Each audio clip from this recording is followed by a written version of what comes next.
জানো তো আমাদের এখানে না চৈত্র মাসে বিভিন্ন জায়গায় কীর্তন হয়। তো সেরকমই এক কীর্তনের জন্য কিছু লোক চাঁদা কাটতে এসেছিল।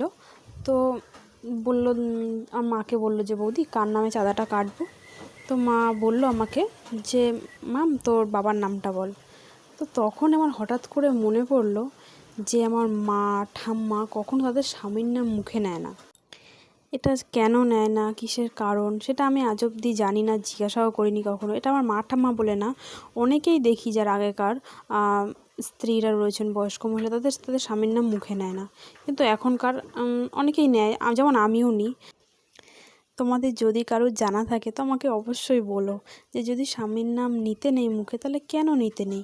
আর যদি নেওয়া বা হয়, যেমন আমরা অনেকেই এখনকার স্বামীর নাম ধরেই ডাকি, তাহলে কি খুব অন্যায় হয়ে যায়? যদি কেউ জানা থাকে তো অবশ্যই বলো।